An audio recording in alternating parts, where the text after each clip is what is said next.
Welcome back बच्चों। आज की इस वीडियो में आप देखेंगे पोल्ट्री फार्मिंग के बारे में। पोल्ट्री फार्मिंग क्या होता है, पोल्ट्री फार्मिंग से रिलेटेड जितनी भी सारे फैक्ट्स होंगे, जितनी भी सारे क्वेश्चंस बन सकते हैं, उन सारे चीजों को आज की इस वीडियो में कवर करेंगे। तो वीडियो को स्टार्ट करते हैं।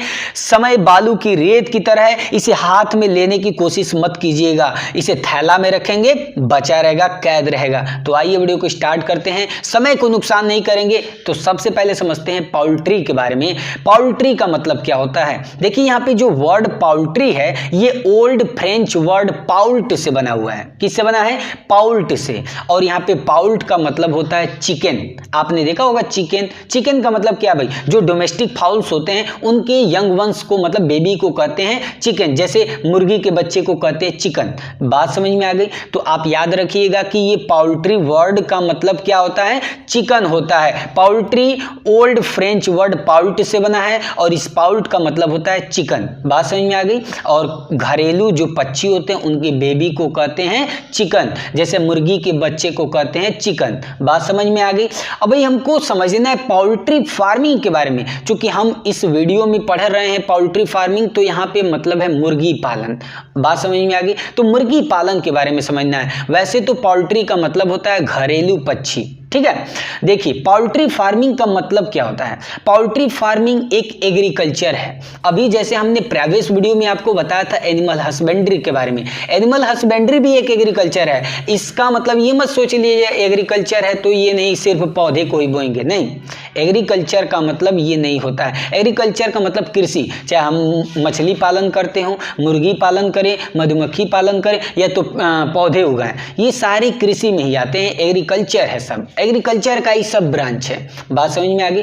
तो पोल्ट्री फार्मिंग एक एग्रीकल्चर है जिसमें चिड़ियों को, बर्ड्स को क्या किया जाता है? पाला जाता है, उनका ब्रीडिंग किया जाता है। बात समझ में आ गई? क्या करने के लिए भाई? तो मीट प्राप्त करने के लिए या तो अंडे प्राप्त करने के लिए, ताकि मनुष्य जो है उसका उपभोग कर सके। बात समझ में आ गई? आप स्क्रीन पे इसका डिफिनेशन देख सकते हैं। Poultry farming is the agricultural practice of breeding and raising birds for the purpose of harvesting there meet और एग फॉर ह्यूमन कंजम्पशन। तो आप इसको लिख सकते हैं। सिंपल सी बात हो गई ना भाई। पोल्ट्री फार्मिंग का मतलब क्या होता है? पोल्ट्री फार्मिंग एक एग्रीकल्चर होता है जिसमें चिड़ियों को पाला जाता है, उनका ब्रीडिंग किया जाता है। क्या करने के लिए? क्यों पालते हैं भाई? अंडे प्राप्त करने के लिए या तो उनका मांस प्राप्त करने के लिए। बात समझ में आ गई?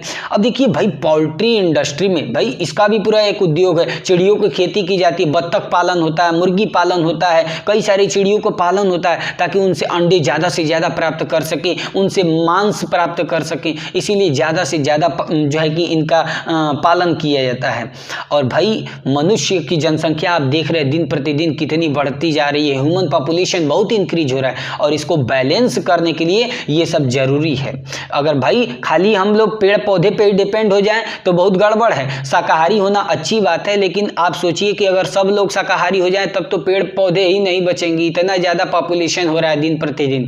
बात समझ में आ गई? तो बहुत ज़्यादा ये बैलेंस किए हुए हैं। पोल्ट्री इंडस्ट्री हो गया, फिश के बारे में पढ़ेंगे तो ये लोग बैलेंस किए हुए हैं। बात समझ में आ गई? तो बहुत ज़्यादा योगदान है भाई शाकाहारी और मांसाहारी सबका बोल रहे हैं, ठीक है ना। तो सर्वाहारी होना भी जरूरी है, ठीक है।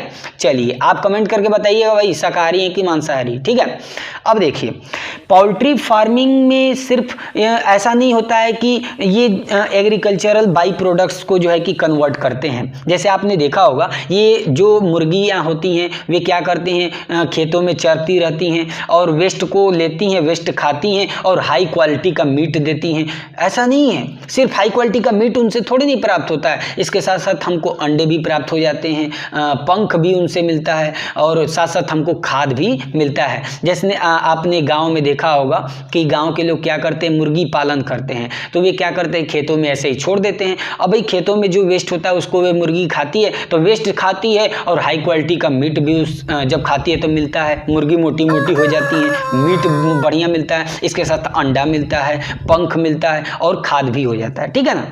तो ये जो है कि पोल्ट्री फार्मिंग से हमको फ़ायदा है। ठीक है, अच्छा अब देखिए भाई मुर्गी पालन करेंगे तो क्या मतलब ऐसे ही मुर्गियों को कहीं भी रख देंगे या कुछ भी रखेंगे? नहीं, उनको प्रॉपर तरीके से हमको मैनेज करना पड़ेगा। उनको जो है कि हैचिंग के लिए भी व्यवस्था देनी पड़ेगी। अंडे सेती है ना, तो अंडे सेने के लिए भी प्रॉपर मैनेजमेंट करना पड़ेगा। जो है कि उनको आराम से रहने के लिए घर जैसे हम लोग रहते हैं उसी तरह उनको भी घर के लिए व्यवस्था करनी पड़ेगी। साफ सफाई भी होनी चाहिए, ठीक है ना। साथ साथ उनको डिजीज से बचाने के लिए भी हमको उपाय करना चाहिए, ठीक है ना। और एक मेन वजह देखते हैं, मुर्गियाँ बहुत ज़्यादा चिल्लाती हैं, पैं पैं पैं करती रहती हैं, हमेशा वहाँ पे आवाज़ होता रहता है। तो ऐसी जगह पोल्ट्री फार्मिंग करनी चाहिए ताकि वहाँ पे साउंड मार्केटिंग अरेंजमेंट कर सके, मतलब वहाँ पे लोग जो है कि ज़्यादा ना हो, मतलब ठीक ठाक जगह हो, वहाँ पे लोगों को परेशानी ना हो, क्योंकि महकते भी बहुत खतरनाक है। ठीक है, तो ये सारी व्यवस्था हमको पोल्ट्री फार्मिंग करने से पहले सोच लेनी चाहिए। क्या क्या चीज़ों की? Hatching, rearing, housing, sanitation, prevention from disease, sound marketing arrangement, ये सारी व्यवस्था अगर हम प्रॉपर तरीके से कर देते हैं तो पोल्ट्री फार्मिंग हम बहुत अच्छे तरीके से कर सकते हैं, मुर्गी पालन अच्छे तरीके से कर सकते हैं। बात समझ में आ गई?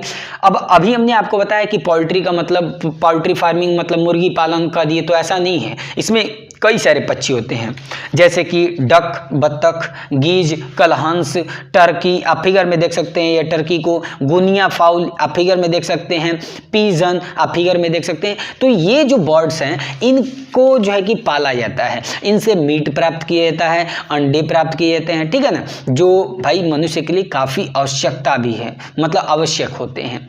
देखिए ये पोल्ट्री जो मुर्गी पालन है, ये या तो जो भी ये जानवर अभी हमने बताया है, सॉरी बर्ड्स, ये काफ़ी जो है कि मनुष्य के आज पूरी दुनिया में छा गए हैं। पूरी दुनिया में जो है कि इनको प्रमुख भोजन के रूप में इस्तेमाल किया जा रहा है। करोड़ों लोग जो है कि इनको भोजन के रूप में ले रहे हैं, वे प्रमुख इनका भोजन, इनका फेवरेट फूड है। आज आप देख ही रहे हैं विदेशों में तो सब यही करता है, खट खट खट खट खट मुर्गी खाते हैं, मुर्गी, बत्तख, यही सब तो खाते हैं। देखिए और इस फील्ड में ज़्यादा से ज़्यादा अंडे मुर्गियाँ दें और मतलब अच्छा खासा उनसे मांस भी प्राप्त हो जाए, तो इसके लिए लगातार प्रयास किया जा रहा है, ठीक है ना, कि एग का प्रोडक्शन बढ़ाया जाए हमारे देश में। हमारे देश में तो बहुत ज़्यादा हो रहा है भाई, केमिकल से ठूस के अंडा बना दे रहा है सब, ठीक है। देखिए हमारे भारत की अगर हम बात करें तो हमारे विश्व में, पूरे विश्व में 5वें नंबर पे जो है कि लार्जेस्ट कंट्री हमारा इंडिया, 5वें नंबर पे है इंडिया। इससे पहले की बात करें तो पहला नंबर पे चाइना है, दूसरा नंबर पे फार्मर USSR, तीसरे नंबर पे है USA और चौथे नंबर पे जापान, अब 5वां नंबर पे हम लोग भाई हैं। क्या करने में? तो मुर्गी पालन करने में। आप सोचिए मुर्गी पालन कौन सबसे अधिक कर रहा है? चाइना। 5वां नंबर पे हम लोग हैं, फिर भी देख रहे हैं आज हम लोग केमिकल वाला अंडा खाते हैं। अच्छा चलिए आगे बढ़ते हैं। अब जो बताने जा रहा हूँ काफ़ी इंपॉर्टेंट है, आप इसको नोट भी कीजिए क्योंकि यहाँ से आपको एग्जाम में क्वेश्चन भी आ सकता है, ठीक है, आएगा भी, ठीक है ना। देखिए 2 प्रकार के जो है कि हम पढ़ेंगे पोल्ट्री के बारे में। पोल्ट्री का मतलब आपको समझ में आ गया, घरेलू पक्षी। अभी मत समझिए कि खाली मुर्गी होता है, नहीं। देखिए पोल्ट्री, ऐसी पोल्ट्री जो सिर्फ अंडे देती हैं उसे लेयर कहते हैं या तो ईगर कहते हैं। जैसे आपने देखा होगा कुछ जैसे मुर्गियां होती हैं ना, तो मुर्गियों को क्या किया जाता है? मुर्गियों को पाला जाता है ताकि अंडे मिले, तो जो अंडा देती है ना सिर्फ, उन्हें लेयर कहा जाता है या तो ईगर कहा जाता है। और जो पोल्ट्री को मांस प्राप्त करने के लिए पाला जाता है, ठीक है ना, उनका सेवा किया जाता है, तो उनको कहते हैं ब्रॉयलर या तो चिकन। बात समझ में आ गई? तो देखिए ये अब हमने समझा लेयर और ब्रॉयलर के बारे में, तो चलिए इन दोनों के बीच में क्या क्या डिफरेंस है इनको समझते हैं। तो पहला हम समझते हैं लेयर और ब्रॉयलर के बीच में क्या डिफरेंस है। लेयर जो होते हैं ये एग लेइंग बर्ड होते हैं, मतलब ये ऐसी चिड़िया होती हैं जो अंडे देते हैं और इनको इसलिए जो है कि पालन पोषण किया जाता है, मतलब इनको पाला जाता है ताकि इनसे हम अंडे प्राप्त कर सकें।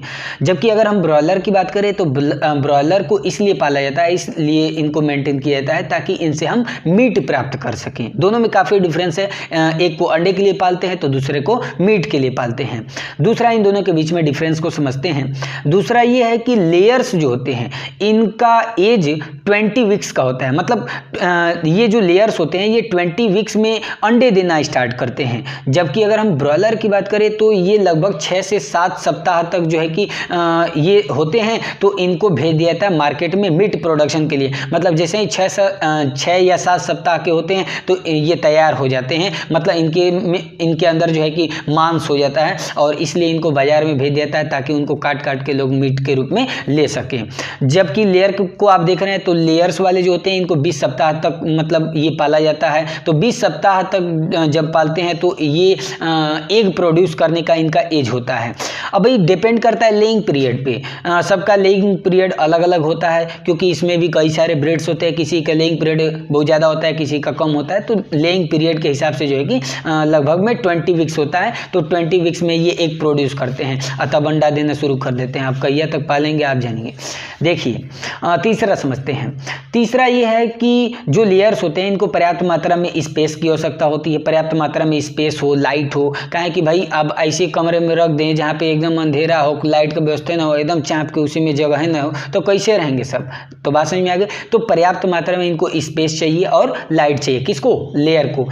लेकिन अगर हम देखें ब्रॉयलर्स को, तो ब्रॉयलर्स को भाई बढ़ने के लिए, तेजी से बढ़ने के लिए कंडीशन चाहिए, पर्याप्त मात्रा में उनको कंडीशन मिलना चाहिए। और बहुत ज़्यादा मर भी जाते हैं तो लो मोर्टेलिटी हो, मतलब कम मरे और ज़्यादा से ज़्यादा तेज़ी से ग्रो कर सके, ऐसे हमको व्यवस्था करनी पड़ती है। फोर्थ अगर हम देखें तो देखिए जो लेयर्स होते हैं इनको बहुत कम मात्रा में, मतलब बोले तो कुछ विटामिन्स मिनरल्स की आवश्यकता होती है, माइक्रोन्यूट्रिएंट्स की आवश्यकता होती है, ऐसे फूड की आवश्यकता होती है। जबकि अगर हम ब्रॉयलर की बात करें तो ब्रॉयलर को बहुत ज़्यादा प्रोटीन की मात्रा चाहिए, क्योंकि भाई इनको तो मीट भाई क्या खाना है, भाई ये इनको मांस बढ़ाना है, तो मांस के लिए भाई प्रोटीन आवश्यक है। तो इनको प्रोटीन की आवश्यकता होती है, विटामिन ए और के की आवश्यकता होती है। इसके साथ साथ फैट वाले भी चीज़ों को इनको देना चाहिए ताकि इनका फैट भी मिल सके, ठीक है ना। तो ये हमने समझा लेयर और ब्रॉयलर के बीच में क्या डिफरेंस होता है। काफ़ी उम्मीद करते हैं कि आपको समझ में आ गया होगा। आप दोनों स्क्रीन पे कॉलम में देख सकते हैं। ये पहला है डिफरेंस, ये दूसरा डिफरेंस है। यहाँ पे आपको ये स्क्रीन पे तीसरा है। आप इसको पॉज करके स्क्रीनशॉट लेते रहें और ये आपको चौथा डिफरेंस हमने दे दिया। तो क्लियर हो गया। चलिए अब हम समझते हैं पोल्ट्री ब्रीड के बारे में। देखिए जैसे हमने पढ़ा था एनिमल हस्बेंड्री में एनिमल ब्रीड के बारे में, काऊ ब्रीड होता है, बफेलो ब्रीड होता है, इनकी अलग अलग नस्ल होती है। उसी तरह पोल्ट्री ब्रीड के बारे में समझेंगे, मुर्गियों की नस्ल के बारे में, ठीक है। तो हमारे भारत में 3 पोल्ट्री ब्रीड हैं। पहला है देसी, या तो देसी बोलते हैं या तो इंडिजिनस ब्रीड बोलते हैं। दूसरा है एग्जॉटिक ब्रीड और तीसरा है क्रॉस ब्रीड। तो एक एक करके इनको चलिए समझते हैं। तो सबसे पहले हम बात करते हैं देसी और इंडिजिनस ब्रीड के बारे में, ठीक है। देखिए देसी ब्रीड जो होते हैं इनके प्योर 4 ब्रीड होते हैं। देसी ब्रीड के प्योर 4 ब्रीड होते हैं। कौन कौन? असील, चितगोंग, घाघस और बुसरा। फिर से बोल दे रहे हैं, असील आप स्क्रीन पे देख सकते हैं, असील, चितगोंग, घाघस और बुसरा, ये 4 जो है कि मेन ब्रीड होते हैं, ठीक है ना। ये प्योर ब्रीड होते हैं देसी ब्रीड के। अब अगर इसमें देखें इन चारों में सबसे ज़्यादा मोस्ट कॉमन कौन है, मोस्ट पॉपुलर कौन है, तो इसमें सबसे पॉपुलर है असील। असील को इंडियन गेम भी कहते हैं। तो असील जो ब्रीड है ये मोस्ट पॉपुलर ब्रीड है इंडिया का, और इसी को जो है कि पोल्ट्री फार्मिंग में अधिकतर सेलेक्ट किया जाता है, इस्तेमाल किया जाता है। ये जो ब्रीड होते हैं इनमें मीट जो है कि हाई क्वालिटी की पाई जाती है, मतलब अच्छा खासा मीट इसमें मिलता है। और साथ साथ ये अच्छे एग लेयर होते हैं, गुड एग लेयर होते हैं, ठीक है ना। मतलब अच्छा खासा अंडा भी देते हैं और इनसे अधिकतर मांस भी हम लोग प्राप्त करते हैं। देखिए असील जो वैरायटी है, असील जो ब्रीड है, ठीक है ना, असील ब्रीड का एवरेज वेट अगर देखें कॉक में, जो कॉक होते हैं ना, 2 होते हैं कॉक हेन, तो कॉक का एवरेज वेट देखें तो ये होता है 4 to 5 kg, और हेन का देखें तो 3 to 4 kg होता है। बात समझ में आ गई। तो ये असील ब्रीड का था। असील ब्रीड मोस्ट पॉपुलर है भाई हमारे इंडिया में, अधिकतर आप इन्हीं को देखेंगे। और इनकी असील की 4 पॉपुलर वेराइटी होते हैं। थोड़ा ध्यान से सुनिएगा, ये ब्रीड है, 4 ब्रीड अभी हमने बताया, और चारों ब्रीड में सबसे पॉपुलर ब्रीड कौन है? असील। बात समझ में आ गई। अब असील की 4 वेराइटी हैं, 4 वेराइटी हैं। कौन कौन? पीला, याकूब, नूरी, काजल आप स्क्रीन पे देख सकते हैं। देखिए पीला को गोल्डन रेड कहते हैं, याकूब को ब्लैक एंड रेड कहते हैं, नूरी को वाइट कहते हैं और काजल को ब्लैक कहते हैं। तो ये चारों आप स्क्रीन पे चलिए फिगर देख लीजिए, ये पीला वाला है, ये याकूब है, ये नूरी है और ये काजल है। ये चारों क्या हैं? ये पॉपुलर वैरायटी हैं असील के। बात समझ में आ गई? असील ब्रीड के। बात समझ में आ गई? देखिए जो इंडिजिनस ब्रीड होते हैं, देसी ब्रीड होते हैं पोल्ट्री के, तो देखिए इनमें सबसे ज़्यादा बढ़िया फ़ायदा ये कि ये काफ़ी ताकतवर मजबूत होते हैं। इसके अलावा इनके अंदर नेचुरली जो इनका इम्यून सिस्टम होता है वे काफ़ी अच्छा होता है। इनको कॉमन डिजीज जो है कि लग नहीं पाती है, इनको अटैक नहीं कर पाती है, जो है कि इन्फेस्ट नहीं कर पाती है। बात समझ में आ गई? काफ़ी अच्छे होते हैं, ताकतवर होते हैं भाई, इनके अंदर नेचुरली इम्यूनिटी काफ़ी अच्छी होती है। ठीक है, देखिए लेकिन भाई हर एक चीज़ का कुछ ना कुछ अच्छा है तो भाई खराबी है ही। तो जो देसी ब्रीड होते हैं, देसी हैंस होती हैं या तो इंडिजिनस हैंस होते हैं, बात समझ में आ गई? तो इनका कुछ डिसएडवांटेज है। क्या क्या डिसएडवांटेज है? सबसे पहले तो ये साइज में छोटी होती हैं, ये धीरे धीरे बढ़ती हैं, ये दूसरा डिसएडवांटेज क्या है? ये धीरे धीरे ग्रो करती हैं। ठीक है, तीसरा है कि ये बहुत कम अंडे देती है, लगभग में साल भर में खाली 60 गो अंडा देती हैं। ठीक है, और फोर्थ है जो काफ़ी अच्छा है कि इनका जो अंडा होता है ना बड़ा छोटा छोटा होता है, तो ये छोटे छोटे अंडे प्रोड्यूस करते हैं। ये देसी हैंस की बात करें, आप देखे होंगे, अगर आप गांव के हैं ना तो काफ़ी अच्छे तरीके से हमारी बात को समझ पा रहे हैं। जो देसी आपने मुर्गी का अंडा देखा हो काफ़ी छोटे छोटे होते हैं और बहुत छोटे छोटे होते हैं, मुर्गियाँ छोटी होती हैं और उनका जो ग्रो करती हैं बहुत धीरे धीरे ग्रो करती हैं। एक साल में खाली 60 गो अंडा देती हैं, लगभग में 60 गो, इना के 60 गो कहिएगा। ठीक है, चलिए अब दूसरे ब्रीड के बारे में समझते हैं। दूसरा ब्रीड है एक्जॉटिक ब्रीड। देखिए जो एक्जॉटिक ब्रीड होते हैं इनका मतलब होता है दूसरे देश की वैरायटी या तो बोले तो फॉरेन ब्रीड्स होते हैं। ठीक है, तो एक्जॉटिक ब्रीड का मतलब फॉरेन ब्रीड या तो अदर कंट्री के वैरायटी होते हैं। ठीक है, दूसरे देश के ये होते हैं। ठीक है, देखिए हमारे भारत में एक्जॉटिक ब्रीड कई सारे जो है कि बहुत सारे पाए जाते हैं हमारे देश में, जो यहाँ पे अपने आप को एडजस्ट कर लेते हैं। जैसे दो एक्जॉटिक ब्रीड हैं जो हमारे देश में अधिकतर देखने को आपको मिलेंगे। पहला है व्हाइट लेग हॉर्न, दूसरा है रोड आइलैंड रेड। दोनों के बारे में समझते हैं एक एक करके। सबसे पहले समझते हैं व्हाइट लेग हॉर्न के बारे में। देखिए ये व्हाइट लेग हॉर्न जो होते हैं ये एक्जॉटिक ब्रीड के बहुत पॉपुलर ब्रीड है। ये क्या करते हैं? ये व्हाइट एग प्रोड्यूस करते हैं, वे भी लंबे लंबे लॉन्ग व्हाइट एग प्रोड्यूस करते हैं। और अगर इनकी वेट की बात करें तो इनका वेट अगर कॉक में देखें तो कॉक का वेट होता है 2.7 kg और हेन का देखें तो 2 kg। तो इनका बॉडी साइज काफ़ी छोटा होता है, तो छोटा होने के कारण इनको भोजन की कम आवश्यकता होती है, मतलब अपनी बॉडी को मेंटेन करने के लिए थोड़ा कम आवश्यकता होता है। ठीक है ना, भोजन की। इसलिए जो है कि इनका फार्मिंग करना, पोल्ट्री इनका फार्मिंग करना काफ़ी जो है कि सस्ता होता है। भाई छोटे छोटे होते हैं, कम भोजन इनको चाहिए, लेकिन अंडे बड़े बड़े लंबे लंबे देते हैं, तो फायदा है। तो व्हाइट लेग हॉर्न के बारे में समझ लिए। चलिए दूसरा समझते हैं रोड आइलैंड रेड के बारे में। देखिए ये जो ब्रीड है ये रोड आइलैंड यूएसए में ये थे, तो रोड आइलैंड ये भाई साइंटिस्ट थे, तो रोड आइलैंड ने ही इस ब्रीड को डेवलप किया था, तो इन्हीं के नाम पे पड़ गया रोड आइलैंड रेड। तो ये जो ब्रीड है ना ये ड्यूअल टाइप के ब्रीड होते हैं। ये अच्छा अंडा भी देते हैं और इनसे अच्छा खासा मांस भी प्राप्त करते हैं, मतलब लेयर भी होते हैं और ब्रॉयलर भी होते हैं, दोनों के रूप में ये काम करते हैं। दूसरे और भी बहुत सारे एक्जॉटिक ब्रीड्स होते हैं हमारे देश में, ये पाए भी जाते हैं, जैसे ब्लैक माइनोर्का, प्लाईमाउथ, लाइट ससेक्स। ठीक है, तो ये हो गए हमारे जो है कि एक्जॉटिक ब्रीड। तीसरा समझते हैं, तीसरा है क्रॉस ब्रीड्स और इम्प्रूव्ड ब्रीड्स ऑफ पोल्ट्री। देखिए आजकल आप जो चिकन्स देख रहे हैं मार्केट में, तो उनको क्या किया जा रहा है, ये अंडे को ज़्यादा प्रोड्यूस करने के लिए, मीट को ज़्यादा प्रोड्यूस करने के लिए इनको क्रॉस ब्रीड कराया जा रहा है। मतलब इनकी मतलब एक देसी लिया जाता है और एक एक्जॉटिक और एक दूसरे के बीच में क्रॉस कराया जाता है, तो इससे जो ब्रीड होता है ना उसे क्रॉस ब्रीड कहते हैं। बात समझ में आ गई? तो हमारे भारत भारत में कई सारे ऐसे रिसर्च प्रोग्राम हैं जो इन्हीं की इम्प्रूव्ड क्वालिटी के लिए, इम्प्रूव्ड क्वालिटी को प्रोड्यूस करने के लिए ये क्या करते हैं, एग लेयर को, जो नॉर्मल एग लेयर होते हैं और ब्रॉयलर को एक दूसरे से क्रॉस ब्रीडिंग करा रहे हैं और क्रॉस ब्रीडिंग करा के एक इम्प्रूव्ड क्वालिटी की जो है कि ब्रीड को प्रोड्यूस कर रहे हैं।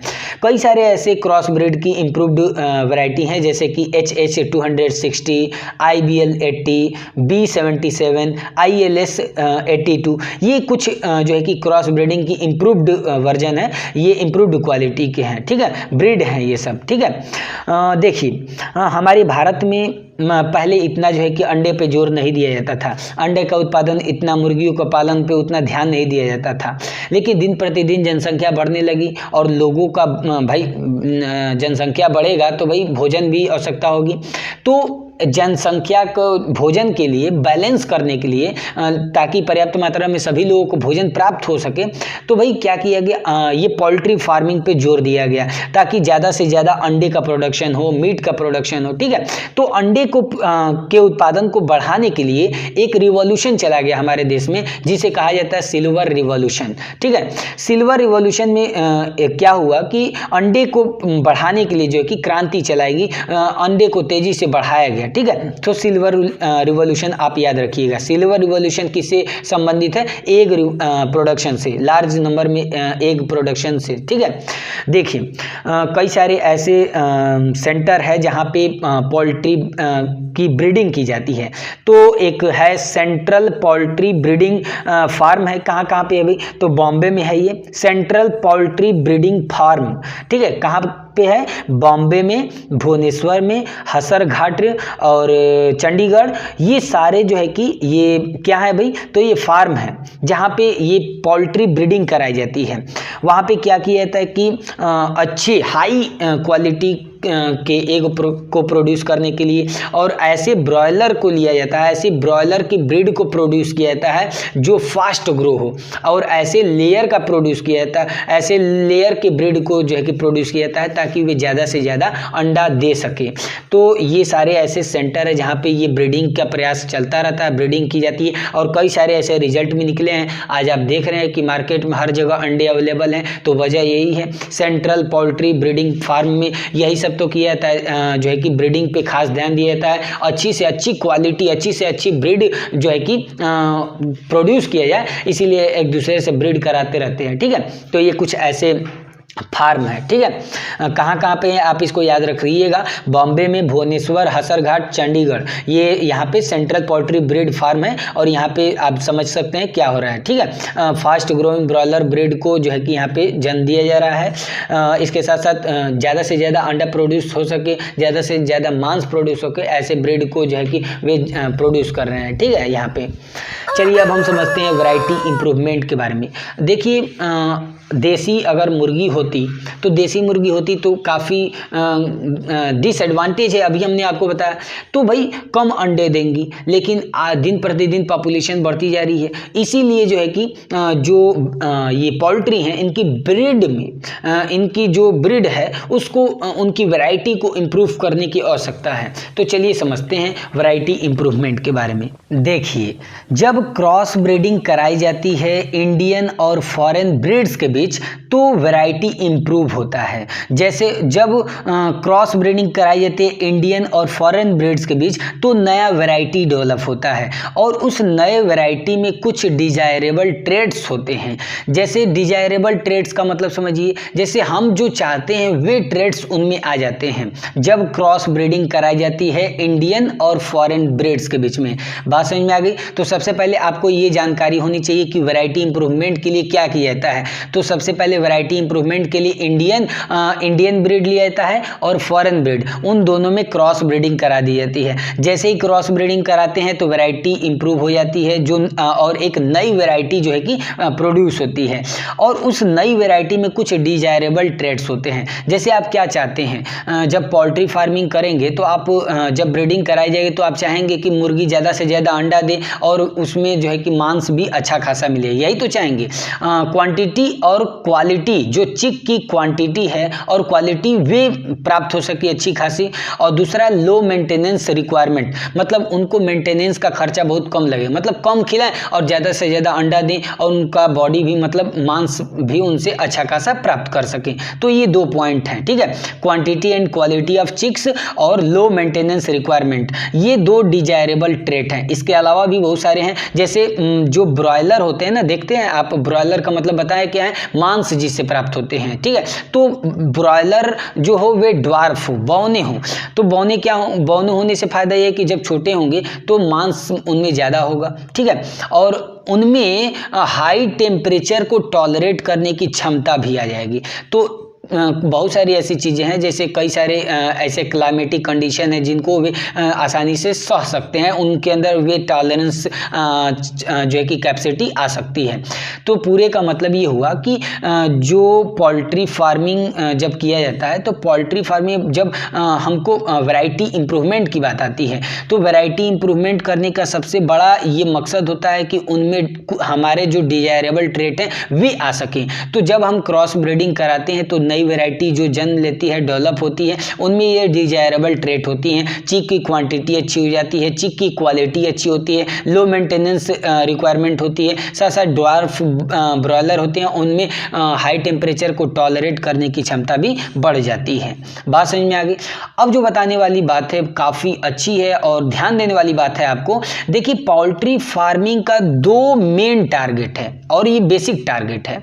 देखिए, पहला है कि ज़्यादा से ज़्यादा अंडे प्राप्त करें और दूसरा है मांस प्राप्त करें। यही तो 2 मेन चीजें हैं। तो पहला समझते हैं प्रोडक्शन ऑफ एग्स के बारे में, मतलब अंडे का उत्पादन। देखिए, चिकन्स में क्या होता है कि चिकन्स को अभी आपको हमने बताया लेयर, तो लेयर क्या करते हैं, अंडे प्रोड्यूस करते हैं और उनका जो पीरियड होता है, लेइंग पीरियड, वे लगभग में 20 वीक्स का होता है। अब भाई जिसका लेइंग पीरियड जितना अच्छा होगा, जैसे हमने प्राइवेट वीडियो में आपको एनिमल हस्बेंड्री में बताया था, लैक्टेशन पीरियड जिसका जितना अधिक होगा उतना ही ज़्यादा ये दूध देगा। तो उसी तरह इसमें भी है, ठीक है ना, जितना ही ज़्यादा आपका ये लेइंग पीरियड होगा उतना ही ज़्यादा अंडा आपको प्राप्त होगा। और अच्छी क्वालिटी का ब्रीड है तो भाई ज़्यादा से ज़्यादा अंडा प्राप्त होगा, ठीक है। तो देखिए, न्यू वैरायटी को डेवलप करने के लिए क्या किया जाता है, जब उनकी क्वांटिटी और क्वालिटी को चेक किया जाता है। जैसे मान लीजिए कि अंडे की क्वांटिटी और क्वालिटी, 2 बातों पे खासकर ध्यान दी जाती है जब वैरायटी को, नई वैरायटी को डेवलप किया जाता है। बात समझ में आ गई। जैसे मान लीजिए कि कोई मुर्गी है, एक मान लीजिए देसी ब्रीड है और एक जो है कि एग्जॉटिक ब्रीड है। अब दोनों का हम क्रॉस ब्रीडिंग कराएं तो न्यू वैरायटी को डेवलप करने से पहले, ठीक है, एग का क्वांटिटी और क्वालिटी दोनों को ही चेक किया जाता है, दोनों को ही मेन देखा जाता है। अब इनमें 10 बातें हैं, थोड़ा ध्यान से सुनिएगा। ये 10 पॉइंट कंसीडर किया जाता है उस समय जब न्यू वैरायटी को डेवलप किया जाता है। पहला, ध्यान से सुनिएगा, ठीक है, 1 नंबर अंडों की संख्या पे। अब भाई जैसे हमको नई वैरायटी जो जन्म दिलानी है, नई वैरायटी को डेवलप करना है, तो जो मुर्गी चिकन प्रोड्यूस हो वे क्या करें, मतलब वे अच्छा खासा अंडा दे, मतलब ज़्यादा से ज़्यादा अंडा दे, यही तो हमारी सोच होगी। तो पहला है एग नंबर, दूसरा है एग वेट, अंडा भारी हो, ठीक है। तीसरा है फीड इफिशियंसी, मतलब भोजन वाला है, ठीक है ना, उसकी इफिशियंसी अच्छी हो, फीडिंग भोजन वाली, ठीक है। तीसरा है फोर्थ है एग शेप, अंडा का आकार पे ध्यान दिया जाता है। सेल क्वालिटी, अगला है सेल क्वालिटी, ठीक है। नेक्स्ट है सेक्सुअल मैच्योरिटी और इसके बाद है body weight, egg size, shell colour, internal quality of egg. मतलब इन सारी चीज़ों को चेक किया जाता है, माने इन सारे पॉइंट को कंसिडर किया जाता है। कब? जब नई वैरायटी को डेवलप किया जाता है तब। और ये सारे अंडे की क्वांटिटी और क्वालिटी को ही तो दिखा रहे हैं। अंडे की क्वालिटी कैसी होनी चाहिए भाई, उसका वेट होना चाहिए, उसका शेप होना चाहिए, सेल की भी क्वालिटी होनी चाहिए, ये सारी चीज़ें, सेल का कलर पे भी डिपेंड करता है, एग का साइज, बॉडी का वेट, ये सारी चीज़ें डिपेंड करता है। बात समझ में आ गई? चलिए अब थोड़ा क्या आपने सुना है वेजिटेरियन एग क्या होते हैं? वेजिटेरियन एग का भी प्रोडक्शन होता है। देखिए होता क्या है कि जो फर्टाइल एग होते हैं वे जल्दी से खराब हो जाते हैं, जबकि इनफर्टाइल एग खराब जल्दी नहीं होते हैं, तो इसीलिए अधिकतर इनफर्टाइल एग को ही प्रोड्यूस किया जाता है। तो अब इनफर्टाइल एग कैसे प्रोड्यूस होगा? तो देखिए जब मुर्गियां बिना मुर्गे के अंडा देती हैं, थोड़ा ध्यान से समझिएगा, जब मुर्गियां बिना मुर्गे के अंडा देती हैं तो वे अंडा जो होता है वे इनफर्टाइल एग होता है, और इसको कहते हैं वेजिटेरियन एग। बात समझ में आ गई? तो ये भी अंडे प्रोड्यूस किए जाते हैं। दूसरा हमारा जो पॉइंट था मांस के लिए, तो मांस के लिए भाई ब्रॉयलर का इस्तेमाल किया जाता है, और आप जानते हैं कि ब्रॉयलर्स को भाई अच्छा खासा जगह भी चाहिए और बढ़ने के लिए उनको पर्याप्त मात्रा में कंडीशन भी चाहिए, तो इसीलिए उनको प्रोटीन दिया जाता है, फैट की भी मात्रा दी जाती है, इसके साथ साथ विटामिन ए और के भी दिया जाता है। ठीक है, देखिए अधिकतर देखा जाता है कि लगभग ये 6 से 7 सप्ताह में ये बड़े हो जाते हैं, मतलब इनका जो मीट होता है इनसे लगभग में 700 ग्राम से 1.5 किलो तक इनका वेट हो जाता है, तो इनको मार्केट में जो है कि बेच दिया जाता है, और वहाँ पे जो है कि लोग उन्हें मीट के रूप में काट के जो है कि मीट के रूप में खरीद लेते हैं। तो ये समझ लिया हमने प्रोडक्शन ब्रॉयलर के बारे में। चलिए अब हम समझते हैं पोल्ट्री केयर के बारे में, किस प्रकार हम मुर्गी जो हमारे घरेलू पक्षी हैं, मुर्गी जैसे बत्तख, उनका देखभाल कर सकते हैं। चलिए तो समझते हैं।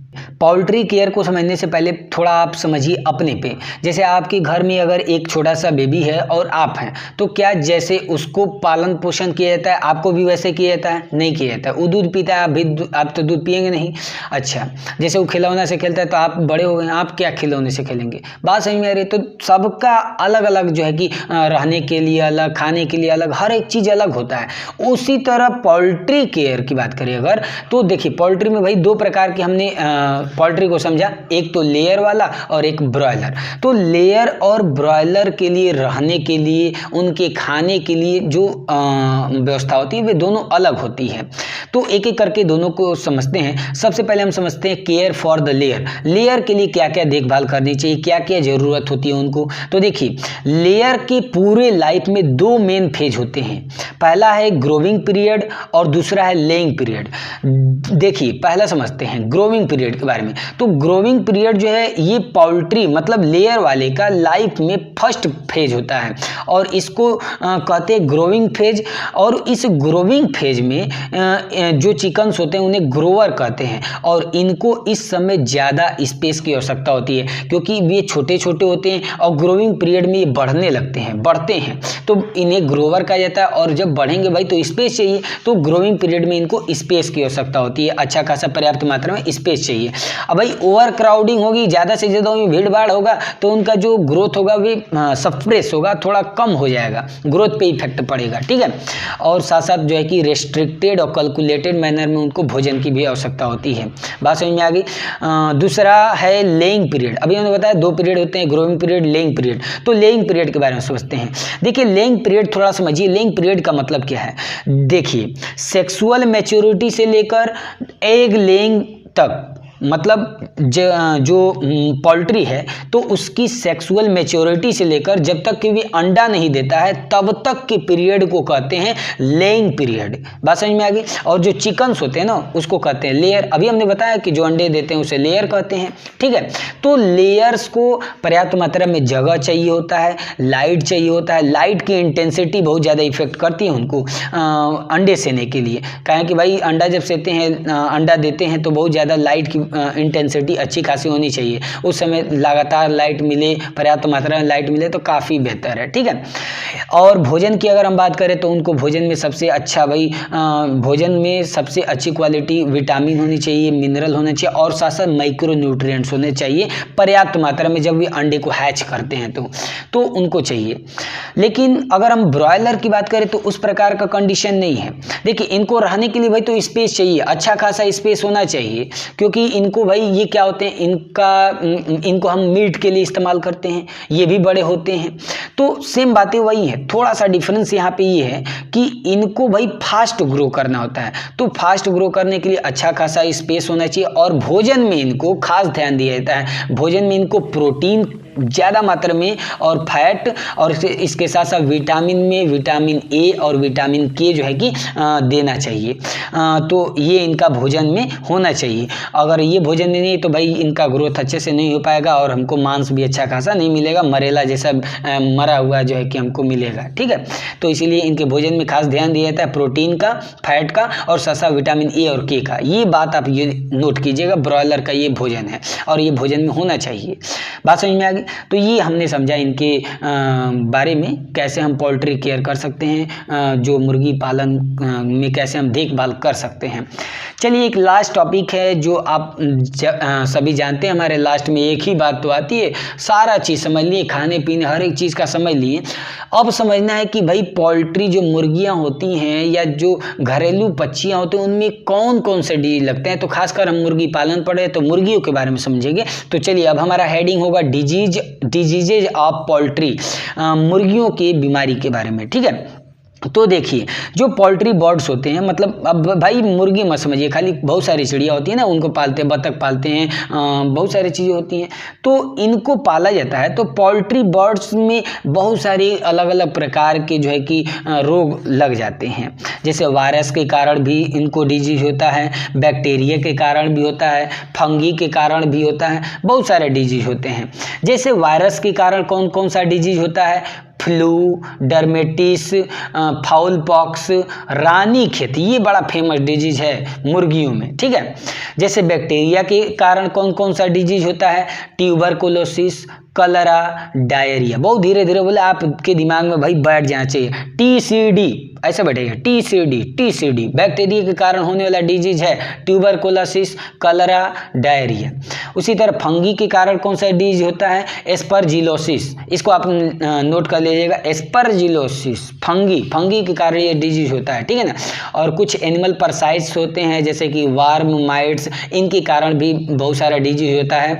और इसके साथ साथ न्यूट्रिशनल डिफिशियंसी डिजीज होते हैं, अगर पोषक तत्वों में कमी होती है तो उनके कारण भी डिजीज होते हैं। बात समझ में आ गई?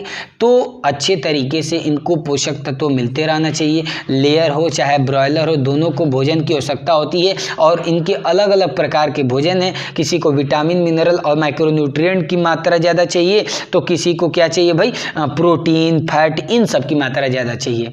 तो उम्मीद करते हैं आपको अब समझ में आ गया होगा ये कि किसको कौन सा भोजन की आवश्यकता होता है।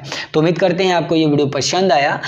जाते जाते एक छोटा सा आपको ज़िंदगी में याद रखिएगा इसको, ज़िंदगी में जितना तकलीफ अधिक होगा, जितनी परेशानियां आपकी ज़िंदगी में अधिक होगी ना, उतनी ही बड़ी आपको शानदार जीत मिलेगी, उतनी बड़ी आपको सफलता मिलेगी। बस आप लगातार मेहनत करते रहिएगा, कड़ी मेहनत कीजिएगा। और एक बात और, धैर्य जरूर रखिएगा, क्योंकि कभी कभी कड़ी मेहनत करने के बाद भी सफलता नहीं मिलती है, लेकिन उस समय घबराना नहीं है, आपको धैर्य रखना है, क्योंकि मेहनत का फल हमेशा मीठा होता है और मिलता ही मिलता है। तो उम्मीद करता हूँ आपको ये वीडियो पसंद आया होगा। अगर पसंद आया तो लाइक जरूर कीजिए और अपने मित्रों के साथ वीडियो को जरूर शेयर कीजिएगा, ताकि आपके मित्र भी इस वीडियो को देख सकें।